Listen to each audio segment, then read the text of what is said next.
a leitura do livro Caminho, Verdade e Vida, capítulo 58, ganhar. Pois que aproveitaria o homem ganhar todo o mundo e perder a sua alma? Jesus, Marcos 8,36. As criaturas terrestres, de modo geral, ainda não aprenderam a ganhar. Entretanto, o espírito humano permanece no planeta em busca de alguma coisa. É indispensável alcançar valores de aperfeiçoamento para a vida eterna. Recomendou Jesus aos seus tutelados procurasse e insistisse. Significa isso que o homem se demora na terra para ganhar na luta enobrecedora. Toda perturbação, nesse sentido, provém da mente viciada das almas em desvio. O homem está sempre decidido a conquistar o mundo, mas nunca disposto a conquistar-se para uma esfera mais elevada. Nesse falso conceito, subverte a ordem nas oportunidades de cada dia. Se Deus nos concede bastante saúde física, costuma usar na aquisição de doença destruidora. Se consegue amealhar possibilidade financeira, tenta assambarcar os interesses alheios. O Mestre Divino não recomendou que a alma humana deva movimentar-se despida de objetivos e aspirações de ganho. Salientou apenas que o homem necessita conhecer o que procura, que espécie de lucro almeja, a que fins se propõe em suas atividades terrestres. Se teus desejos repousam nas aquisições factícias, relativamente às situações passageiras ou patrimônios fadados ao apodrecimento, renove enquanto é tempo a visão espiritual, porque de nada para ganhar o mundo que não te pertence e perder a ti mesmo indefinidamente para a vida imortal. Vamos ver. Emmanuel, né? Vamos elevar o nosso pensamento, para agradecer a oportunidade de mais um estudo em nossos lares, fazendo com que essa luz continue brilhando e irradiando não só os nossos lares, mas os lares derredores. Pedimos também ao Senhor que nos dê condições para continuar nessa tarefa de ajudar o próximo, de fazer valer a nossa passagem nesse orbe terrestre. Que os estudos de hoje sejam trazidos para nós como um acontecimento maravilhoso e entender a necessidade dos milagres. Não colocando a condição que seja somente milagres, mas que seja simplesmente a questão das observações divinas. Senhor Jesus, esteja conosco, hoje, agora e sempre. Que assim seja. Que assim seja, graças a Deus. Amém. Boa noite a todos. Boa noite. Boa noite. Bom, você veio. Estou na correria. Dá tudo um Faltou caminho. só a Dona Helena e o Silvério, então, hoje, para nós completar o grupo. Aí. E o Toninho, já entrou? Toninho tá aí. O Toninho tá aí. Ah, tá. Já está presente há muito tempo. É. Ué, Ô, Vitor, quem Pois não. sabe antes do Natal todo mundo reúne aqui ainda. Ó, não é? Aí, ó. Vai ser muita alegria. Com certeza. Vai ser dia 22, né? Vai ter o pré-natal, né? Na segunda-feira 22? de dezembro. Ah, Da segunda-feira vai ser 3 dias antes do Natal. Natal. Vamos começar, então? Vamos lá, A Vitor. gente tinha visto no estudo anterior, né, o finalzinho, né, do roteiro 3, que o roteiro 3 trouxe para nós duas curas de Jesus, né? Foi a cura da sogra de Pedro e o dos endemoniados. Sim. Então a gente pegou e terminou, fechou ele na semana passada, e hoje a gente começa o roteiro 4. E E o roteiro 4, ele trata sobre a cura do homem da mão mirrada. Está lá na página 219. Na versão antiga, né?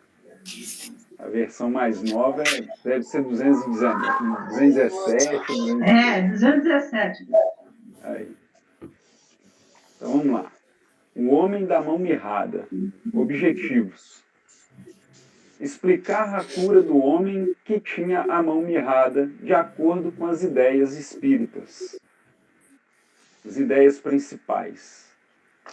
A cura do homem com a mão mirrada é considerada em diferentes interpretações religiosas como um milagre.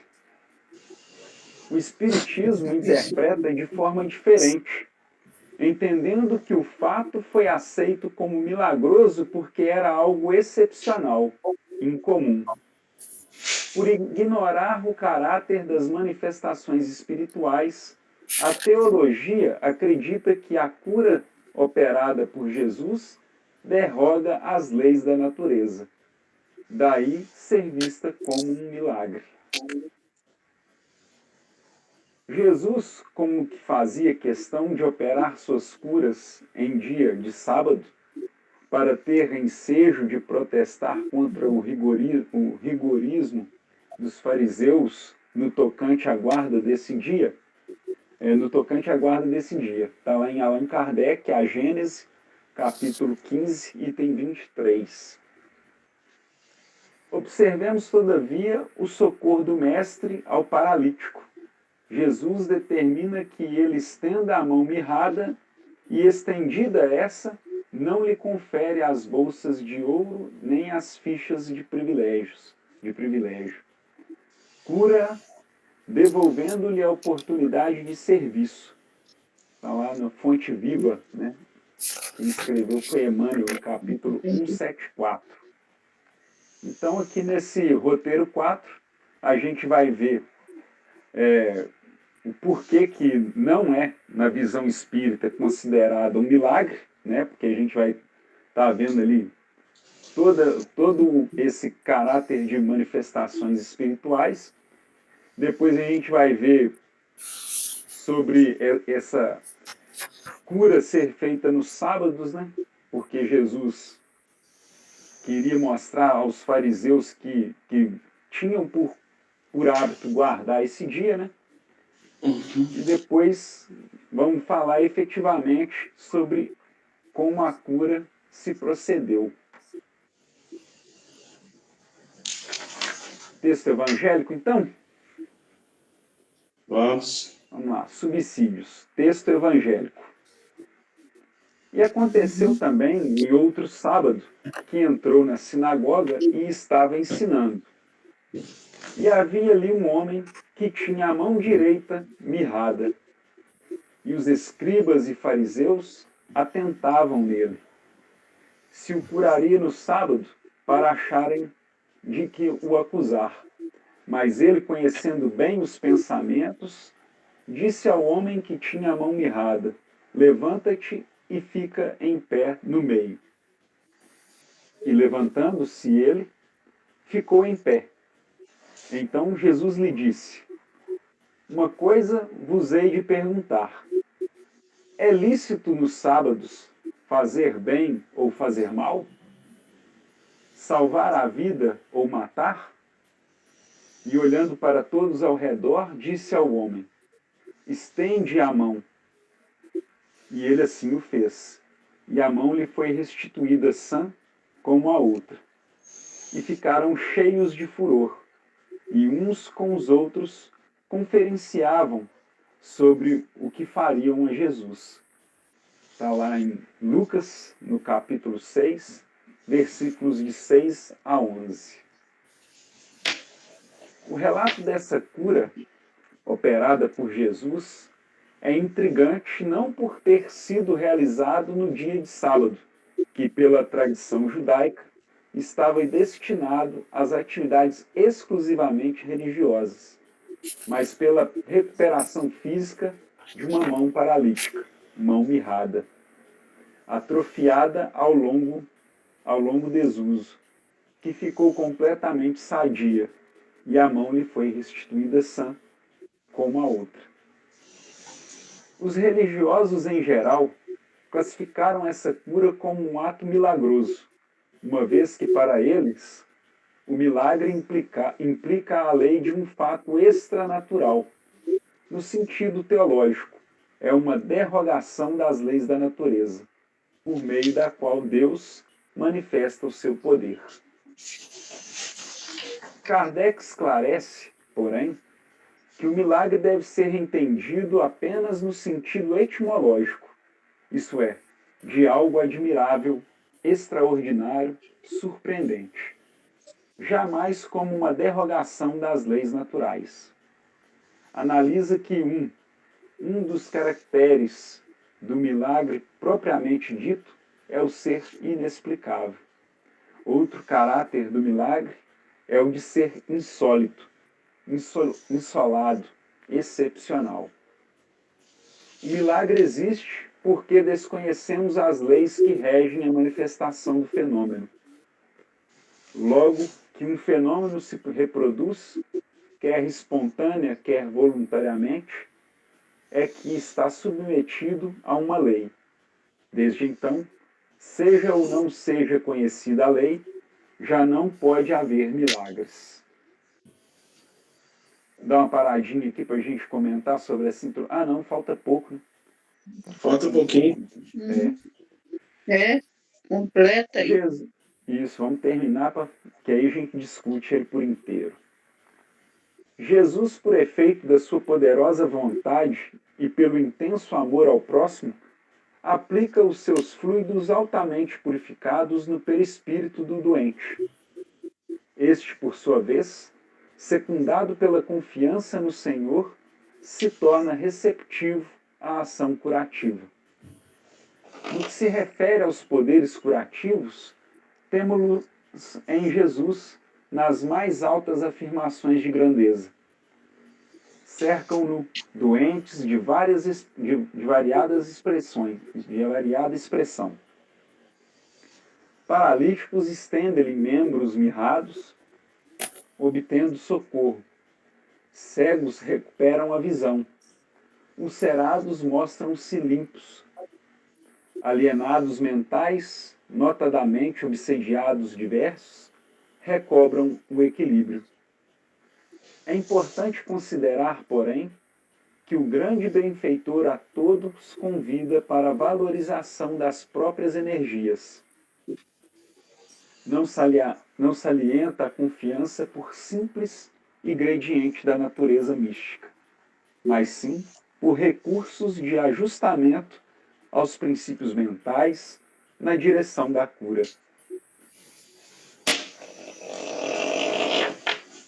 A gente viu que foi feita a leitura, né, do texto de Lucas, onde ele narra, né, o que foi ocorrido aquele sábado com Jesus. Né? Depois ele fala sobre como foi procedida essa cura, né, que Jesus pediu para que ele estendesse a mão mirrada até ele, para que ele pudesse efetuar essa cura, né? Independente de sábado, né? Porque aqui mesmo ele fala que é lícito nos sábados fazer o bem ou o mal, né? Salvar ou matar uma vida. Né? Então ele mostra que sábado seria então um dia qualquer. Não existe dia para praticar o bem. Né? Acho que Jesus queria mostrar justamente isso. E aí depois vem uma explicação de Kardec, né, que fala justamente sobre tratar essa cura como sendo um milagre ou não. Né? E no caso, os teólogos afirmam que é por ser um milagre, porque ele não obedece às leis da natureza. Né? Mas isso não significa que existe uma lei que rege a cura. É porque os homens não compreendem essa lei. E mesmo eles entendendo ou não a lei, essa cura é feita E como ela obedece uma lei da qual eles desconhecem, ele não está infringindo nenhuma lei da natureza, ou seja, então não é um milagre. Uhum.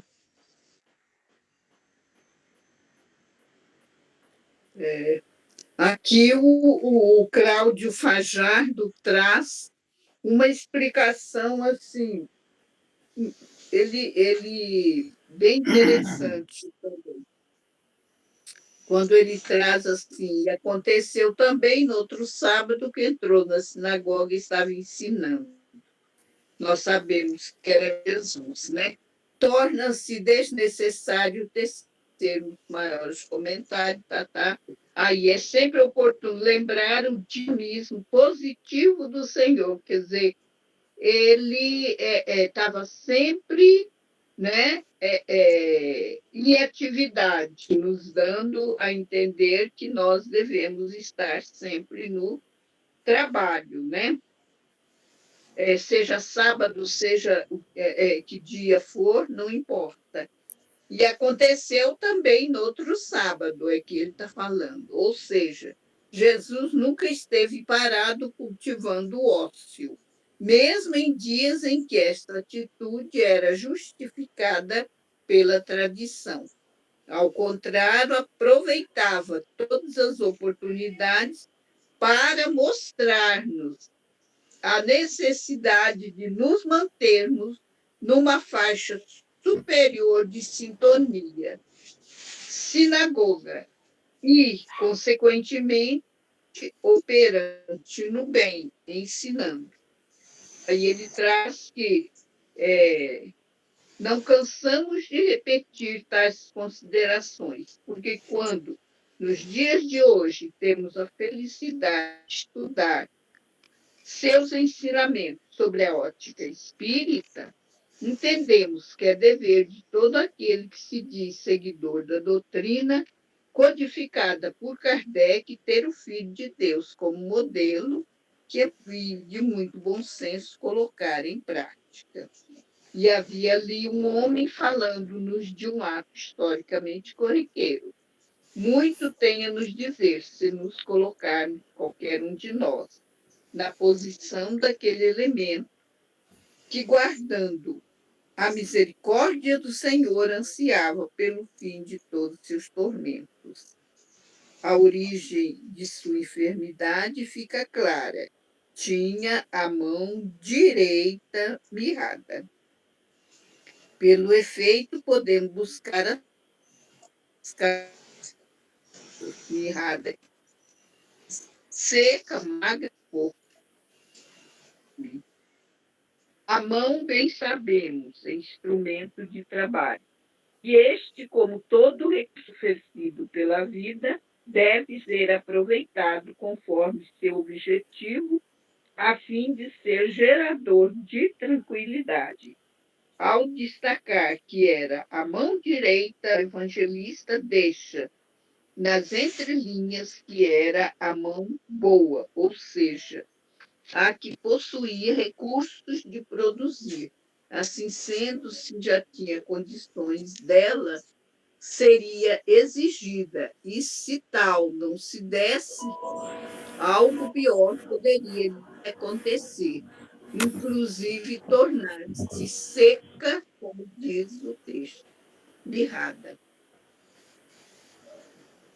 Então, ele está aqui especificando que era a mão direita, a mão que poderia ser colocada no trabalho, no serviço para o bem. Senão ela continuaria seca, mirrada, né? Essa parte é do Cláudio Fajardo, Zebão? É sobre as curas de Jesus. São 3 volumes.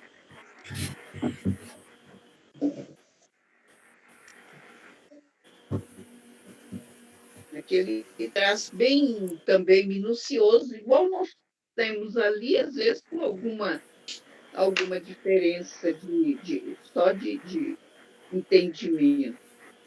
Mas está tudo Sim. bem. E ele cita aí também sobre ele fala sobre esse milagre que na verdade não é milagre, né?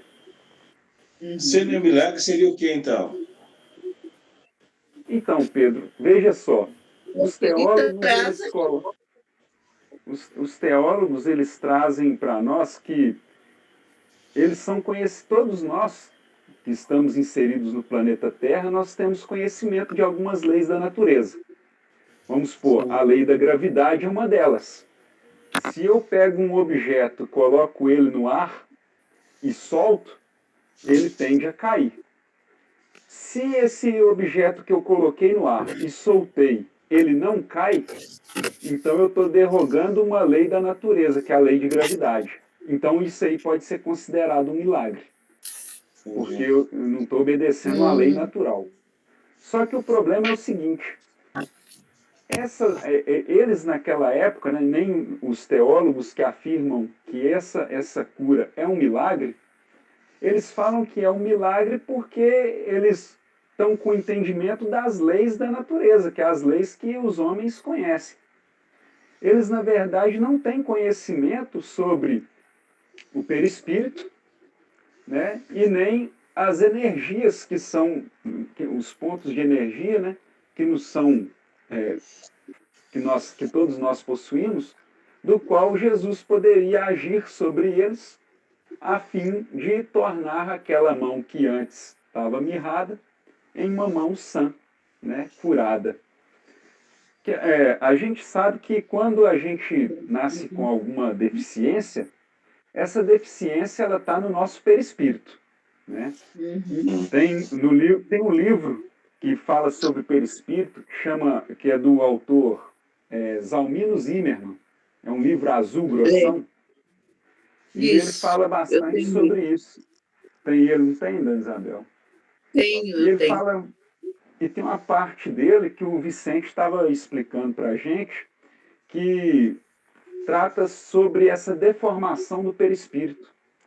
Uma pessoa, por exemplo, que vem a se suicidar por injeção de qualquer tipo de veneno, e todo o sistema do esôfago e digestivo ele fica danificado, aquilo passa para o perispírito. Então, numa nova oportunidade de reencarnação, o perispírito daquela pessoa que vai reencarnar ainda está com sequelas daquele produto que ela ingeriu. Então, quando ela vem a encarnar, ela encarna com problemas digestivos. Mas não por causa de um problema orgânico que foi causado no corpo dela, mas por causa de um problema no perispírito dessa pessoa, entendeu? Como esses teólogos não têm conhecimento sobre isso, aí eles têm tido como milagre.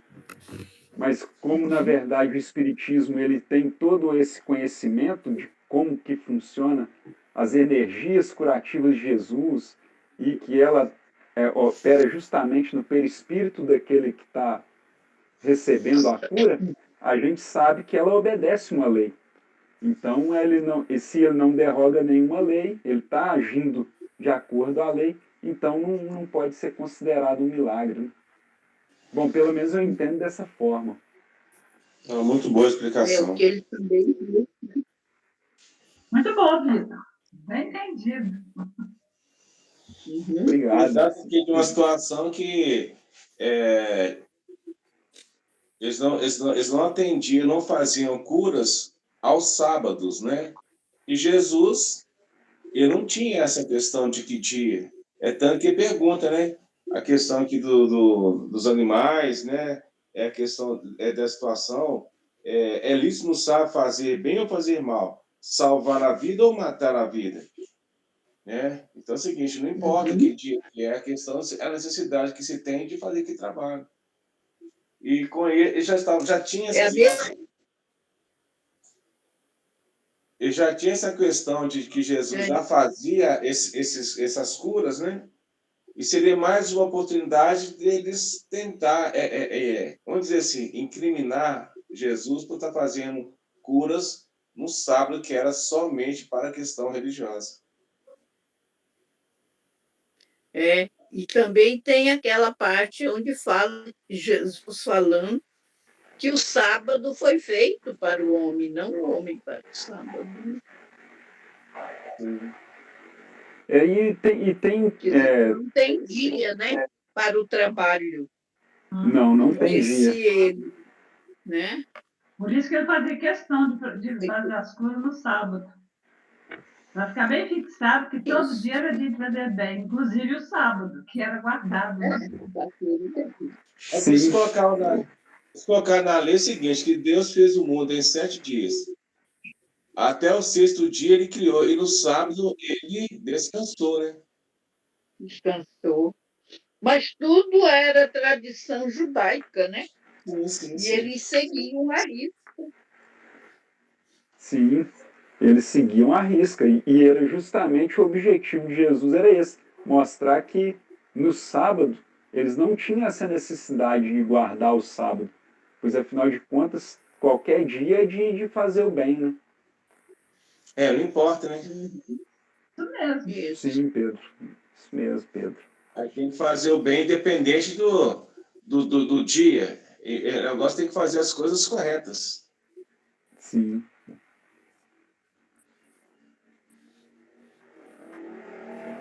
Mais alguém, pessoal, sobre essa parte, essa primeira parte?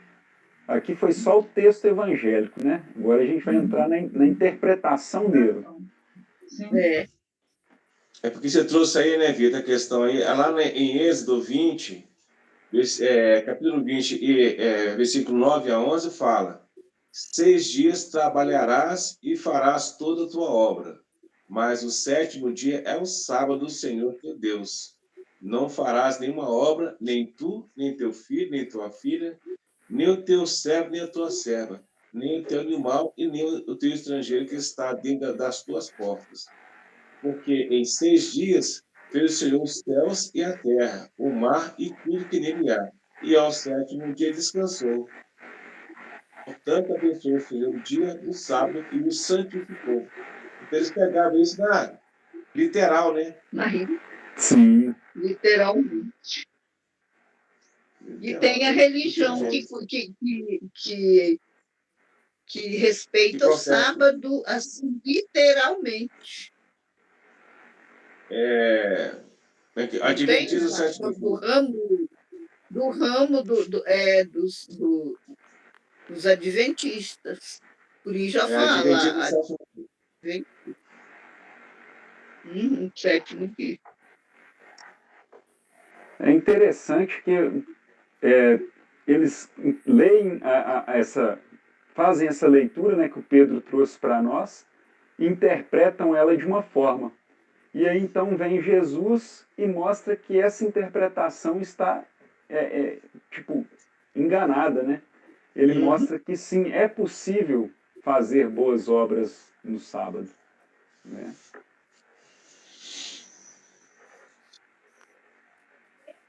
Vamos prosseguir? Vamos lá, Vitor. Então, vamos ver. Item 2, interpretação do texto evangélico. E aconteceu também, em outro sábado, que entrou na sinagoga e estava ensinando. E havia ali um homem que tinha a mão direita mirrada. E os escribas e fariseus atentavam nele, se o curaria no sábado, para acharem de que o acusar. Está em Lucas capítulo 6, versículos 6 e 7. As curas no Evangelho sempre despertaram grande interesse, não apenas pela natureza desses acontecimentos, mas pelo impacto que provocavam na população e nos grupamentos religiosos, em especial. Os estudiosos do Evangelho, ainda hoje, analisam os relatos das curas realizadas por Jesus, procurando ter uma resposta racional para algumas questões, quais sejam como operava Jesus, como os fatos se desenvolviam, qual a metodologia usada e como eram trabalhadas e aplicadas as técnicas terapêuticas, né?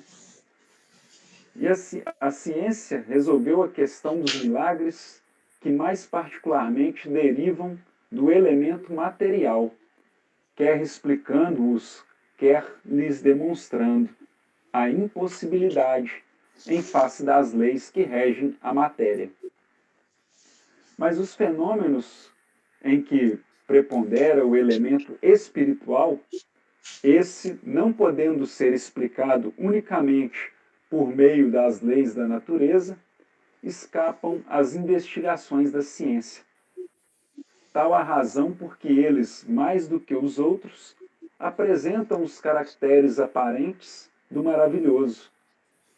É, pois, nas leis que regem a vida espiritual que se pode encontrar a explicação dos milagres dessa categoria. A doutrina espírita nos fornece explicações claras e objetivas sobre o assunto, desde que se faça um razoável estudo a respeito dos fluidos e do perispírito, do pensamento e da vontade. Como se há visto, o fluido universal é o elemento primitivo do corpo carnal e do perispírito, os quais são simples transformações dele. Pela identidade da sua natureza, esse fluido condensado no perispírito pode fornecer princípios reparadores ao corpo. O espírito encarnado ou desencarnado é o agente propulsor que infiltra num corpo deteriorado uma parte da substância do seu envoltório fluídico. A cura se opera mediante a substituição de uma molécula malsã por uma molécula sã. O poder curativo está, pois, na razão direta da pureza da substância inoculada, mas depende também da energia, da vontade, que quanto maior for, tanto mais abundante emissão fluídica provocará, e tanto maior a força de penetração dará ao fluido, dependente ainda das interações, das intenções daquele que deseje realizar a cura, seja homem encarnado ou espírito. No caso, vamos dar uma paradinha para ver? Vamos lá, né? Mas você trouxe, acho que você continuar, acho que vai dar Uma explicação melhor. É. Então vamos ver? No caso de Jesus, as curas eram realizadas por ele mesmo, sem intermediários, diferentemente do que acontece aos médiuns curadores. Agia por si mesmo em virtude do seu poder pessoal, como podem fazer excepcionalmente os encarnados na medida de suas forças. As qualidades fluídicas do mestre lhe conferia imensa força magnética, secundada pelo incessante desejo de fazer o bem. O texto evangélico, registrado por Lucas, informa que a cura aconteceu no sábado, entre parênteses, e aconteceu também em outro sábado. Mostra que Jesus considerava absurda a tradição judaica de que bem deveria ser realizado em dias específicos. Daí ter ele contrariado a norma e provocado reflexões e discussões.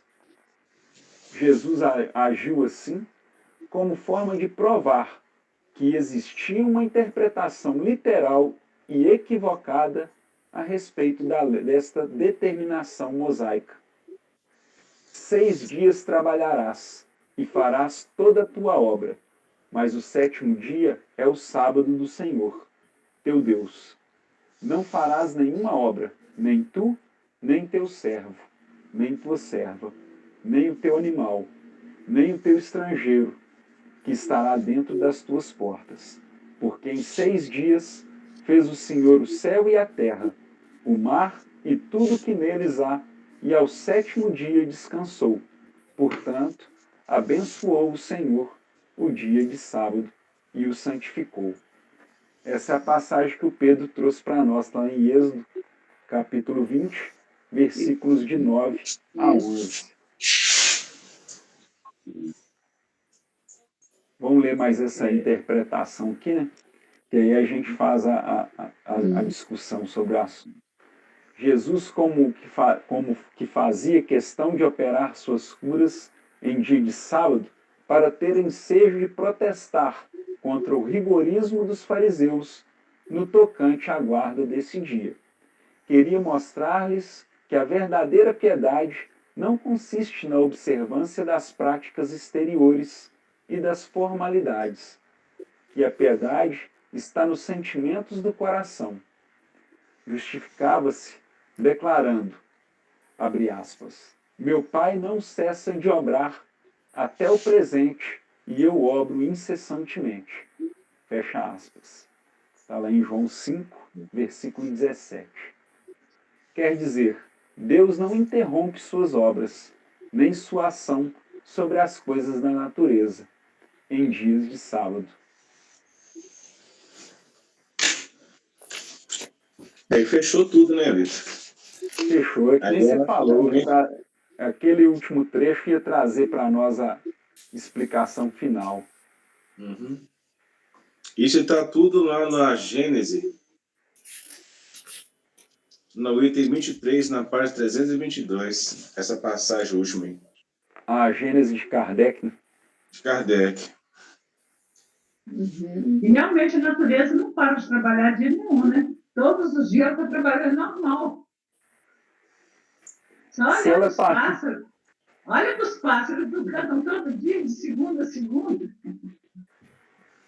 Se parar, alguma coisa de muito errado vai acontecer, né, Darcy? Então, olha que essa vez desequilibra tudo.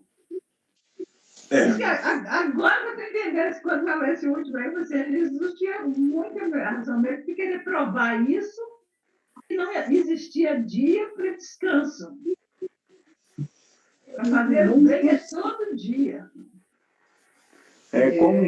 Como trouxe aqui no livro, ele achava isso um absurdo, né? Os fariseus pegarem e dedicarem o dia de sábado a um dia que ele não faz nada. É ocioso, e não existe ociosidade na natureza. Sim. Não. A natureza ela trabalha incessantemente. É trabalho 25 horas, né? Sim. A gente sabe que para tudo tem hora, né? Tem a hora de trabalhar, a hora de estudar e a hora de descansar.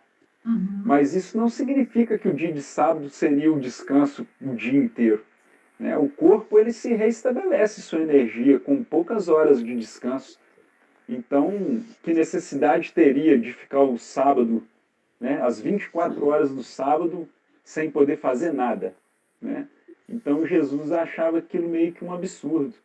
E foi aonde ele fazia suas curas aos sábados, justamente para poder provocar essa discussão e abrirem os olhos dos fariseus quanto à interpretação, né, desse texto bíblico que está lá em Êxodo.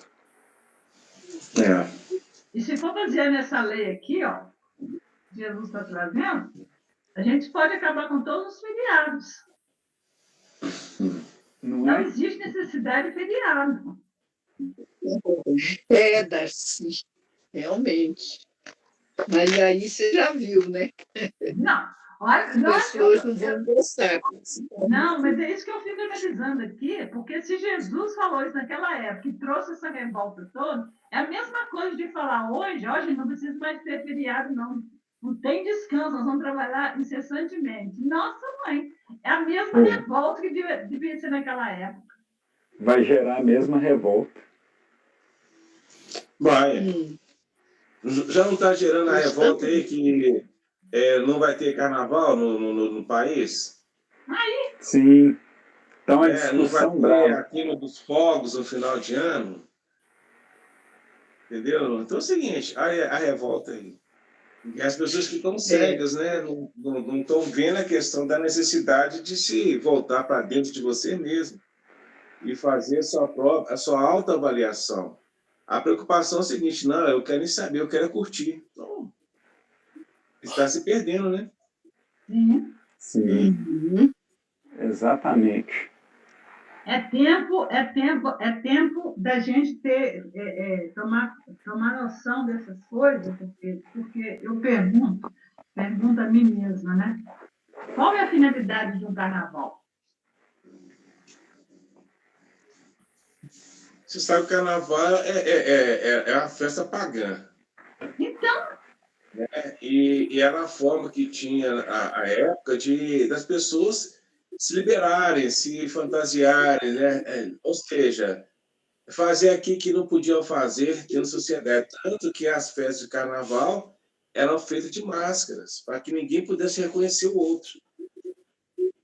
olha que coisa mais sem fundamento. Uma festa que tem que usar máscara para que ninguém saiba quem está fazendo aquilo. Mas só a questão de quê? Das máscaras que nós usamos, né? Então, atrás da máscara eu posso fazer tudo. Uhum. Aí, quando eu tirar a máscara, mas é você que está aqui, não é para você saber. É uma questão de consciência. É a hora da tomada da consciência.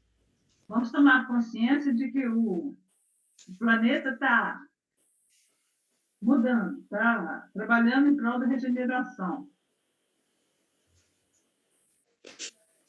Se eu falo isso, quem está trabalhando fala assim, porque você não está trabalhando mais, por isso que você está falando assim. Vai falar assim, gente, mas não é, a realidade é. E o que é para um tem que ser para todos, gente. Mas E a gente tem que lembrar também da palavra, a origem, né, do carnaval, que é carne, né? Quer dizer, é a festa da carne, né? Sim. De liberar todos os seus desejos, seus instintos, seus impulsos, né? Da carne. Uma festa pagã, igual o Pedro falou ali, uma coisa pagã. É uma festa. Então, eu acredito que já está passando o tempo de acabar isso. Vamos terminar isso. Mas e o poder financeiro que fala mais alto? por isso que faz, né? Isso. Rapidinho, só para vocês verem, ó. Relação do carnaval com o cristianismo. O carnaval surgiu na Idade Média como um período de celebração antes da quaresma. Carnaval, aqui, ó. Aí, Então, assim, bebedeira, prazeres. Ela falou que eu tinha assim, eu vou extravasar, eu vou fazer o que eu quiser sem ninguém saber quem eu sou. E aí eu fico olhando, Pedro, que tem muita gente que faz determinadas penitências na quaresma, né? Eu fico essa quaresma eu vou ficar sem comer carne, ou então eu vou ficar sem beber, ou então não vou cortar o cabelo e nem fazer a barba, tipo essas penitências, né? Uhum. E às vezes essa penitência é justamente para poder, tendo na cabeça da pessoa que faz isso, pagar ou resgatar algum débito que ela se comprometeu. Né? E isso que Mas é só aí, só durante a quaresma, quando chega no carnaval, ele faz o triplo daqui que ele. Sim, que ele ia pagar. exatamente. Esse exatamente o ponto, Pedro. Como é que pode, né? Aí a pessoa no carnaval faz tudo que não pode, depois faz uma penitência para poder pagar os seus pecados, né? Por que então que não passa, por exemplo, 40 dias, você tá entendendo? 40 dias eu não vou falar mal de ninguém, só vou fazer o bem. Por que não faz uma penitência dessa? Não, eu vou ficar sem beber, não vou comer carne, eu não vou fazer isso, não vou fazer aquilo. Aí, quando chega no primeiro dia da Páscoa, bebe tudo que não bebeu 40 dias, come faz um churrasco. Então, eu fico pensando, é muito sem propósito, porque, na realidade, gente, eu falo que é ignorância, porque eu já tive lá nessa questão, sabe? E eu fico achando assim, hoje, que já buscou um pouco de entendimento, eu falo, a gente agir assim por por ignorância, por não conhecer, por falta de conhecimento e viver de dogmas. Eu achava Mas assim, é a questão cultural, Darcy. É na forma que você tinha de você festejar. O rei, na época, por exemplo, era a forma que tinha de liberar as suas fantasias, de liberar as pessoas para fazer, senão, deixa eles extravasar, depois a gente corta tudo de novo. E com isso, a Igreja Católica, de certa forma, tentou colocar regras, mas não conseguiu colocar regras porque fugiu ao controle. Porque tinha, já, já tinha muito, como eles falam, já tinha muita coisa errada que acontecia, pelo menos a questão da fornicação. como Né? diz Então, o Pedro, já tinha muito folião. então, já tinha muito disso. Então, é o seguinte, era a forma assim, vamos tentar aplacar isso um pouquinho, fazer com que seja uma festa onde todo mundo pode realizar suas fantasias. Fora daqui, não pode. A turma virava, todo mundo ficava bonzinho de novo. É complicado. É muito ilusório, sabe? É muito ilusório. Eu vejo como uma grande ilusão da humanidade. Como diz lá no Eclesiastes, ilusão das ilusões. Tudo é ilusão.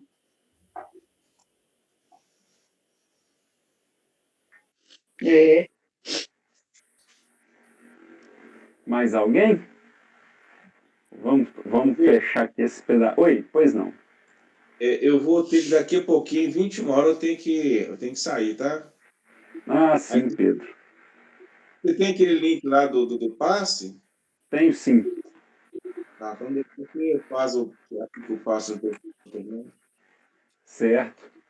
Porque É, deve vou ter o que. estudo o estudo está sendo gravado, Pedro, aí depois eu coloco lá no grupo, que aí você continua assistindo das 9 até as 9h30, Não, beleza. para ver o que a gente foi discutindo aqui.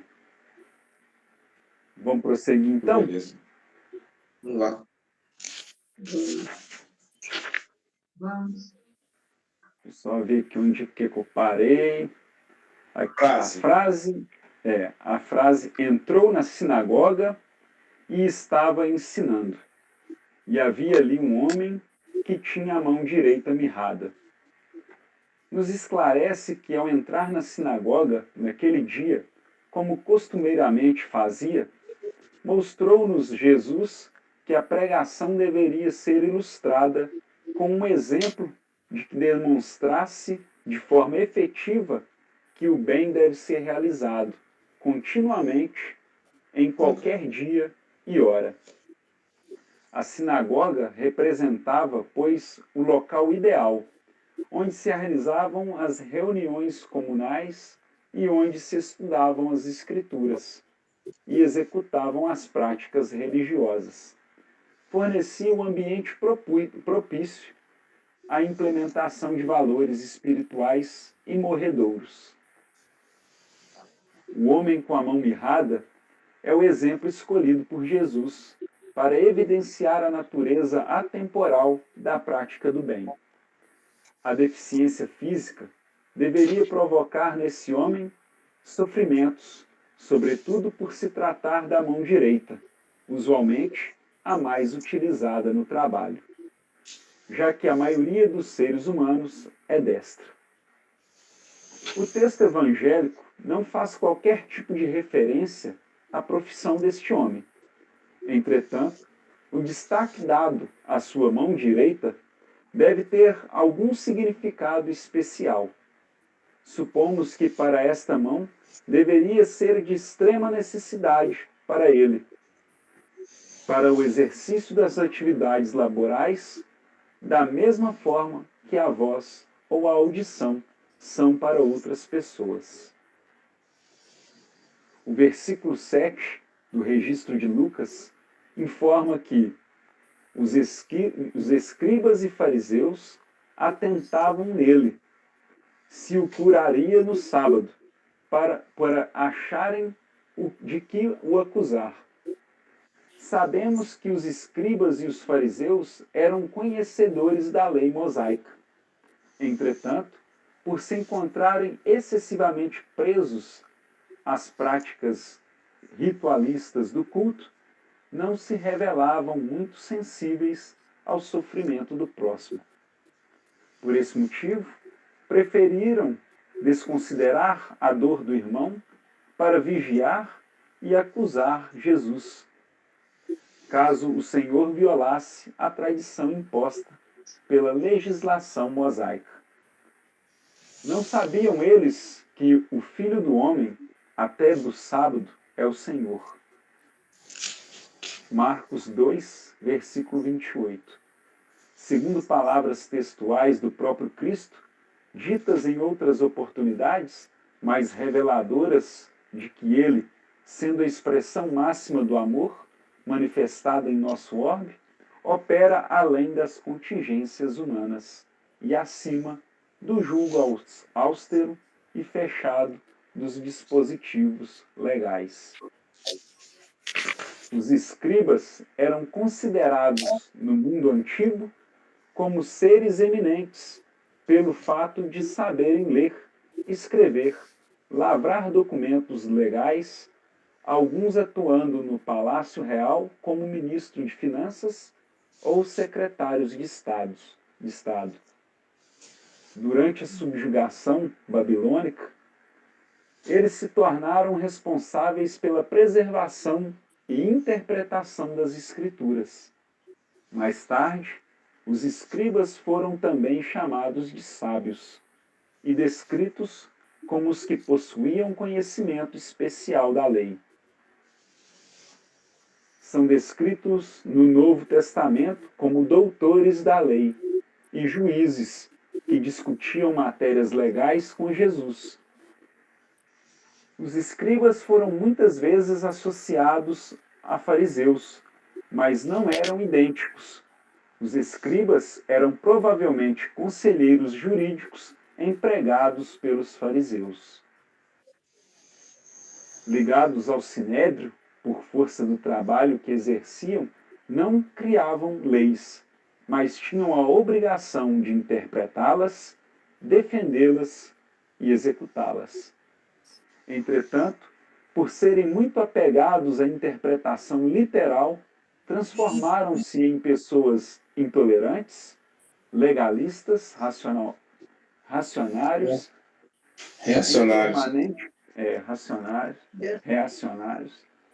em permanente confronto com os ensinos e as ações do Cristo. Os fariseus são retratados no Novo Testamento como os principais opositores de Jesus e do movimento cristão primitivo. Embora seja de suas fileiras que Paulo veio,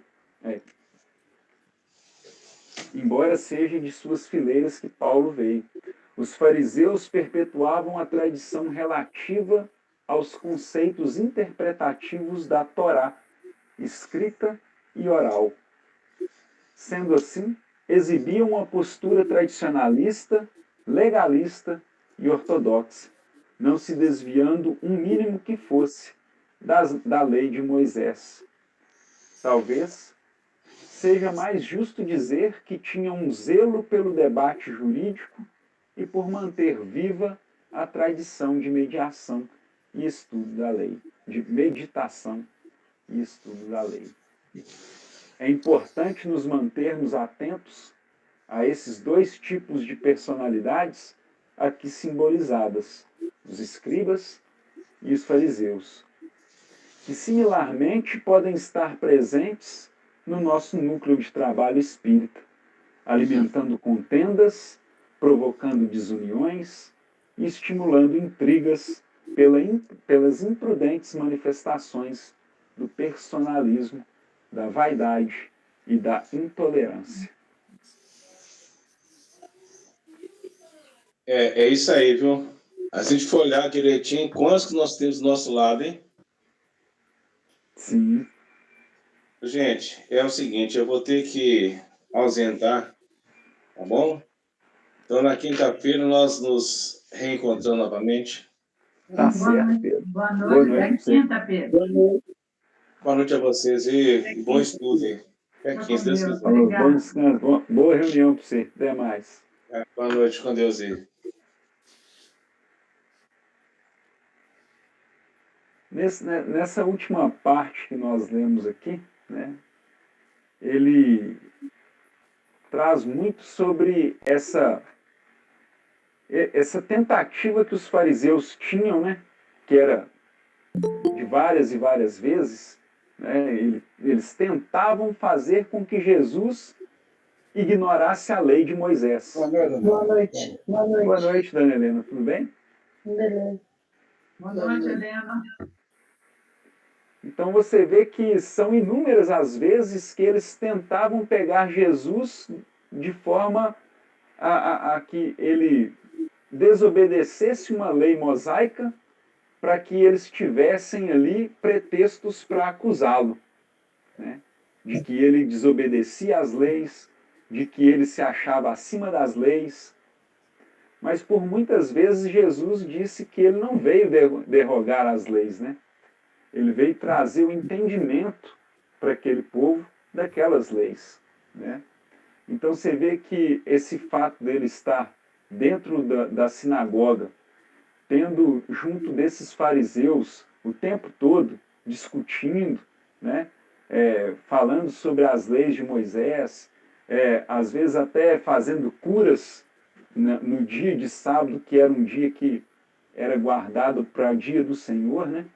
Então isso mostra que ele queria somente fazer com que a interpretação que aquele povo tinha das leis mosaicas estava incorreta e que a partir daquele momento eles tivessem uma nova visão daquelas leis. Pelo menos foi o que eu peguei e consegui sentir nesses últimos parágrafos, né? Que ele traz incisivamente sobre isso, sobre os fariseus e sobre esse fato. Escribas e fariseus. Exatamente. Mas tudo leva por esse lado, né? Ele querer provar para esse povo, mostrar para esse povo que realmente não tinha justificativa não fazer o bem num dia de sábado. Sim. E ele falou tão certo aqui, que eu falei que eu entendi tão bem, que quer dizer, Deus não interrompe suas obras, nem sua ação sobre as coisas da natureza em dia de sábado. É só a gente parar e perguntar, já pensou, sábado é dia de descanso, não podemos fazer nada, então nós não temos ar para respirar. E aí? Nós vamos ficar um dia, porque é dia de sábado, a natureza não vai trabalhar, não vamos ter ar para respirar? Então, é fácil a gente começar assim, hoje, né? Porque naquele tempo, eu não estava entendendo também, não. Senhora, vamos saber. Mas a gente tem que lembrar daquela passagem também, né? Quando Emmanuel nos traz uma interpretação de Emmanuel sobre o trabalho. Trabalho é toda ocupação útil. Então, olha como que a gente já sai daquele trabalho só, porque na nossa cabeça, muitas vezes, não estou dizendo que é sua, minha do outro, mas normalmente a questão do trabalho é o trabalho lá na empresa, no comércio, fazendo isso, fazendo é um trabalho, às vezes, remunerado, né? Mas Emmanuel nos traz que trabalho é toda ocupação útil. Se você estiver fazendo uma leitura, você está fazendo um trabalho. Um trabalho.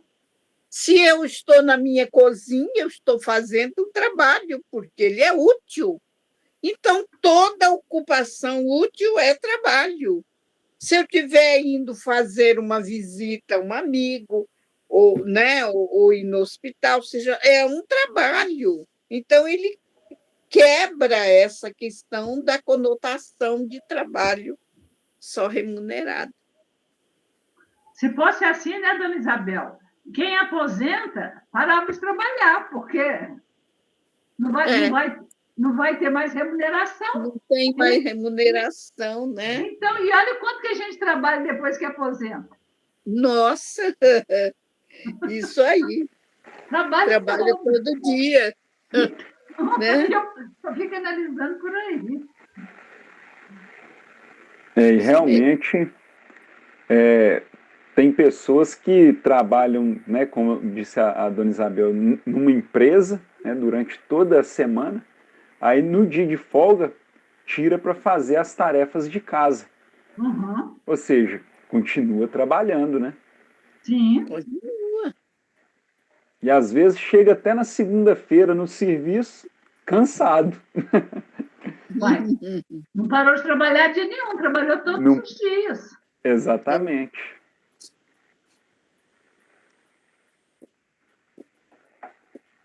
Vamos ler mais um pouquinho?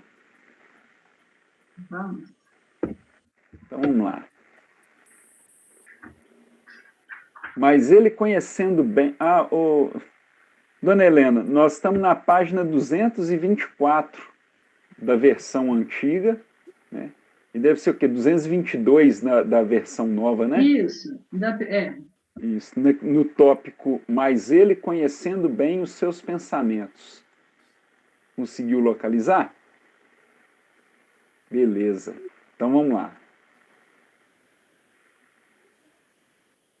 Mas ele, conhecendo bem os seus pensamentos, disse ao homem que tinha a mão mirrada: levanta-te e fica em pé no meio. E levantando-se, ele ficou em pé. Então Jesus lhes disse: uma coisa vos hei de perguntar. É lícito nos sábados fazer bem ou fazer mal? Salvar a vida ou matar? Está lá em Lucas, no capítulo 6, versículos de 8 a 9. As aguçadas percepções psíquicas de Jesus captaram os pensamentos e os sentimentos reprovadores dos escribas e fariseus. Sendo assim, para se tornar mais patente a cura e valorizar a prática do bem, atraiu o homem de mão mirrada para o centro da sinagoga. Levanta-te e fica no meio, onde a vista de todos pode curá-lo e demonstrar o seu amor. Vemos assim que Jesus, ao deslocar o foco da atenção dos presentes para o doente, relegou a planos secundários as manifestações de culto externo. Os doutores da lei ficaram estupefatos, por certo, com a atitude de Jesus. Primeiro, porque, a rigor, não demonstraram preocupação pelo sofrimento do homem. Segundo, porque a caridade não era uma prioridade. Eram religiosos crentes, cumpridores dos seus deveres no templo, tementes a Deus, cuja fé no Criador Supremo estava distanciada da humildade e da solidariedade. Neste sentido, é sempre oportuno lembrar que cumpre não confundir a fé com a presunção. A verdadeira fé se conjuga com a humildade. Aquele que a possui deposita mais confiança em Deus do que em si próprio, por saber que, simples instrumento da vontade divina, nada pode sem Deus. A frase levanta-te e fica em pé no meio, levantando-se ele, ficou em pé, revela a autoridade de Jesus, de quem sabe o que faz, que conhece perfeitamente a situação e suas implicações. É também uma instrução que coloca o necessitado numa posição de reerguimento físico e espiritual, favorável à concretização da cura. Sob o influxo da personalidade firme e amorosa de Jesus, o doente prontamente atende à sua instrução. Levantando-se ele, ficou em pé. Antes de qualquer iniciativa por parte dos escribas e dos fariseus, Jesus lança-lhes uma questão, concedendo-lhes a oportunidade de refletir. Uma coisa vos hei de perguntar: é lícito nos sábados fazer bem ou fazer mal? Salvar a vida ou matar? As perguntas expressam uma estratégia de Jesus junto àquele grupo, constituído por pessoas legalistas e ortodoxas, mas em maioria endurecidas e insensíveis. A indagação tinha também o intuito de abrir uma brecha naquelas mentes cristalizadas pelo excesso de zelo religioso. De certa forma, Jesus estava dando um estímulo aos interlocutores para pensar, utilizando o precioso acervo de verdades espirituais que possuíam, e a partir daí tirarem conclusões mais sublimadas. Vamos dar uma paradinha. Ah, não, está faltando pouco, né? Vamos lá. Acreditamos que os representantes da lei de Moisés tinham alguma condição de entender a situação que Jesus lhes apresentava, em razão do conhecimento espiritual que possuíam. Caso contrário, o mestre simplesmente realizaria a cura sem maiores delongas. Entretanto, eram pessoas que usualmente não exercitavam a solidariedade como norma de conduta, apesar de prescrevê-la.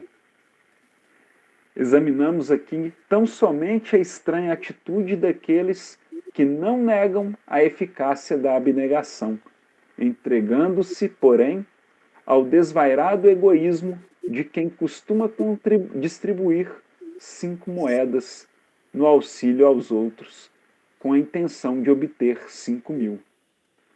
Efetivamente, o mínimo bem vale por luz divina, mas se elevado a efeitos sem propósitos secundários, precatemo-nos, desse modo, contra o sistema do meio-bem, por onde o mal se insinua, envenenando a fonte das boas obras.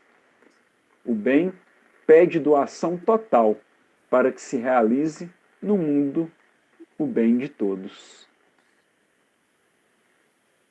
Então você vê que Jesus foi muito enfático, né, com os fariseus e com os escribas ali presentes, justamente para que eles, porque como eles eram conhecedores da lei e eles tinham por objetivo sempre estar ali cuidando dessa lei e estar sempre executando essa lei, eles acabaram se esquecendo, né, de que existe a solidariedade, a caridade, o fazer o bem ao próximo, né? Então, para eles, a lei era acima de tudo e de todos.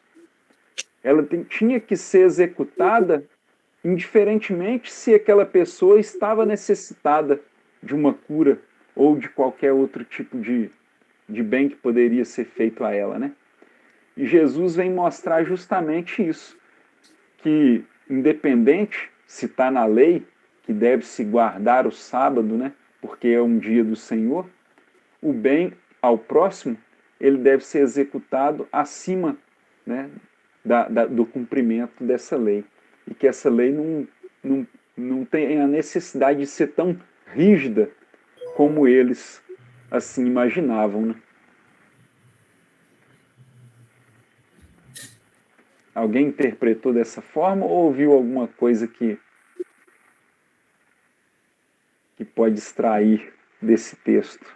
Eu estava vendo uma outra questão aqui, sabe, o Vitor? Não sei se está correto.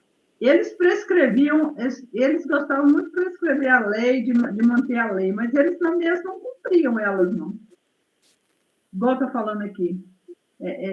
Entretanto, eram pessoas que usualmente não exercitavam a solidariedade como norma de conduta, apesar de prescrevê-la.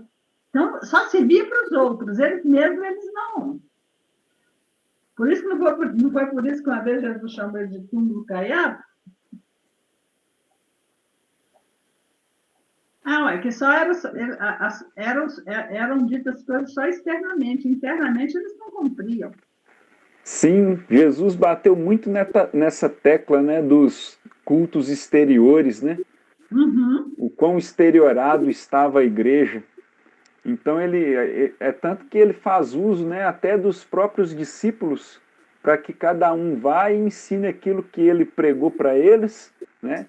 E a forma com que cada um veio a abrir as suas próprias igrejas, como a gente viu lá sobre as igrejas no primeiro tomo, lembra? Que gente... Estudou sobre as igrejas. Pedro lá como iniciador das igrejas, né? Que eram nas casas. Sim, essas igrejas era pregado a lei de Moisés? Era, mas de uma forma que tinha ali a lei de amor que Jesus trouxe para eles. Ou seja, não era tão rígido quanto era na sinagoga, né? Uhum. Por isso que lá na sinagoga ele ia e fazia para ver se esse entendimento entrava na cabeça daqueles que estavam lá. Que no caso eram os escribas e os fariseus. Eles estavam fazendo aquilo não era para poder provar, para ver se eles pegavam esse entendimento. Sim. Exatamente. E os escribas e os fariseus, por sua vez, ao Se invés você de quer estar vender voltado online, para as leis, seu negócio realmente, precisa se cumprimento destacar. delas, o que eles estavam Vá para o Wix pensando? e-commerce Só em e crie uma acusar loja Jesus. virtual profissional. Eles não estavam preocupados realmente, você está entendendo? Se aquela lei deveria ser cumprida, não, eles estavam preocupados em acusar Jesus de alguma coisa. Sim. Ó, para você ver como é que era a mentalidade, né, Darcy? Eles não estavam interessados nem em cumprir a lei e nem de ajudar o próximo. Eles estavam ali tentando fazer com que Jesus caísse em contradição, corrompendo uma lei. Ó, pra você ver. Exatamente, eu percebi. Isso que é a mente humana é isso aí, ó. Em vez de trabalhar em prol de solidariedade, de cuidar do outro, fazer o bem, não, tá só. Vamos ali, olha, fica de olho, fulano, hein? Ele está só fazendo bem, cuidado, hein? Pelo amor de Deus. E aí Jesus, conhecendo o íntimo de cada um, falou daquela forma, se era lícito no sábado, né? Falou. Ele conhecendo o íntimo daquele povo, sabendo que eles eram o quê? Hipócritas. Exatamente. Aquela atitude era uma atitude de hipocrisia. Então, isso ele está nos ensinando, né? Trazendo um grande ensinamento para nós. Sim. Exatamente. Bom, pessoal. Toninho falou nada para nós pois hoje. Eu ia tocar. Sentindo sua falta, Toninho. Mas ele está aqui, ó. Não falando, não é só falta, senão é só fala. Não dá tempo para lá, agora é hora do passe. Agora é a hora do passe. Não dá tempo. Deu 21h20.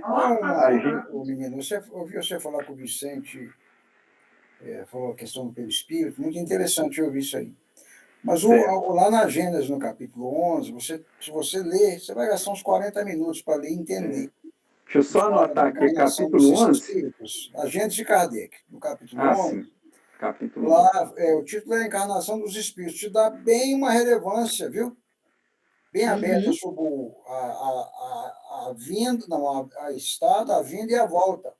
E, consequentemente, dá toda a aparelhagem dessa situação, que é o perispírito. Eu preciso dar uma lidinha lá. Sim, eu anotei não aqui. Não falar nada, não. Eu anotei aqui, ô Toninho, eu vou dar uma lida lá, sim, com certeza. Tá certo. Fico agradecido. Muito obrigado. Vou compartilhar a tela aqui. Quem gostaria de fazer a prece para nós encerrarmos? Dona Helena aí, ela pedindo aí. A Dona Helena está pedindo, Toninho? Tem muito tempo que ela não está no presta, não, porque deve é bonito. Aí. Tem muito tempo que eu não estou nem participando, a internet está muito ruim aqui em casa. Mas vamos lá, né? Vamos serenar os nossos corações. Vamos agradecer a Deus, à espiritualidade amiga que estiveram conosco nesse estudo, que nos abriram um campo vasto de conhecimento. Esse banquete que a segunda-feira nós recebemos através desse estudo do EAD, estudo aprofundado da doutrina, que possamos, através desses estudos, desses ensinamentos, colocar em prática em nossas vidas e nos instruir para que possamos melhorar espiritualmente cada dia mais e possamos entender cada parábola de Jesus, cada passagem dele aqui na Terra, como uma dádiva de conhecimento e de amor dele para conosco. Agradecendo a ele por essas bênçãos que ele derramou sobre nossas vidas, por essas pérolas que ele soltou no meio de nós para que possamos aproveitar. Agradecemos a eles pela convivência com os nossos amigos, nossos parentes, agradecendo a ele por cada minuto que nós passamos aqui em aprendizado. Jesus amigo, nós, a partir do momento de agradecimento, nós te pedimos também pelos nossos irmãos que estão necessitados das energias salutares de amor desse estudo, que possa a espiritualidade usar com cada um necessitado desses eflúvios salutares que desprende desse estudo, pois quando estamos reunidos em teu nome, sempre há energias dispostas a ajudar as pessoas que necessitam para a sua saúde mental e espiritual e corporal. Jesus, nós te agradecemos por estar conosco sempre e te pedimos que continue conosco e que semana que vem possamos estar reunidos de novo para esse estudo maravilhoso. Obrigada por nos dar essa ajuda todas as segundas-feiras. Obrigada, Senhor. Esteja hoje sempre conosco. Graças te damos. Que assim seja. Que assim seja, graças a Deus.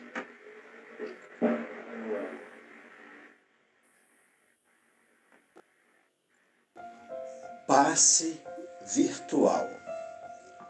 Sejam bem-vindos à nossa sala de passe virtual.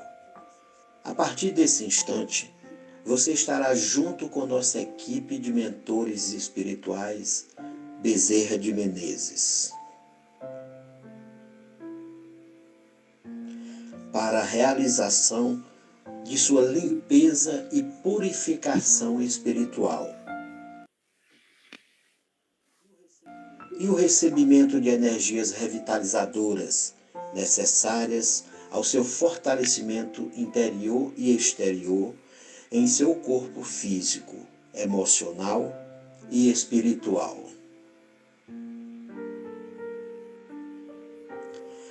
Peça também o concurso de seu anjo da guarda e dos anjos e espíritos superiores que tenha mais afinidade. Para isso, orientamos que se despoje de todas as suas preocupações do dia a dia.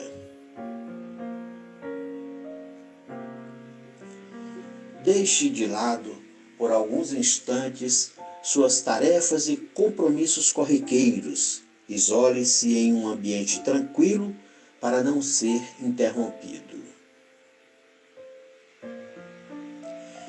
Deitado ou sentado confortavelmente, inicie uma respiração lenta e profundamente, com o único objetivo neste momento de receber esse passe espiritual revitalizador.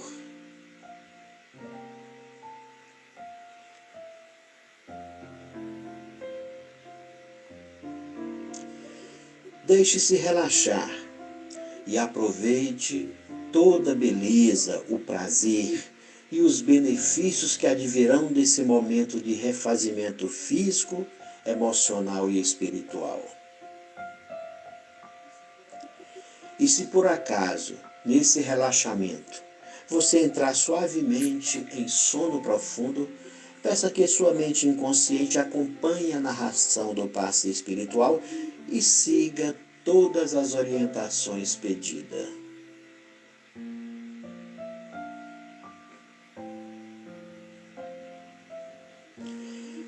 Fique seguro que após o passe, despertará sentindo-se feliz, revigorado e fortalecido.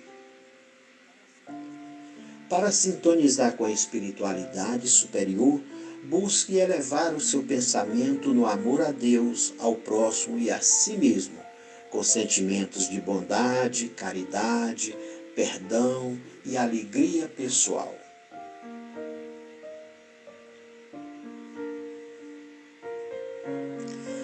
Agora iniciemos o passe espiritual com a oração ensinada por Jesus Cristo, enviada ao nosso Pai Celestial. Pai nosso que estais no céu, santificado seja o vosso nome. Venha a nós o vosso reino e seja feita a vossa vontade, assim na terra como no céu.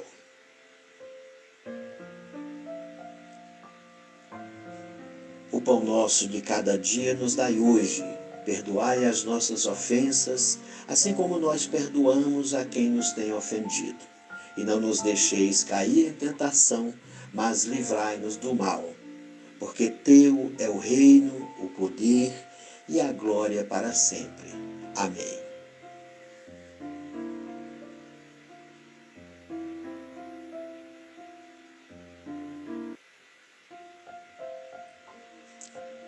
E nesse instante, iniciamos o nosso processo de limpeza e purificação espiritual. Assim como as folhas secas e inúteis das plantas caem periodicamente e são levadas pelo vento para sempre, para nunca mais voltarem, permita que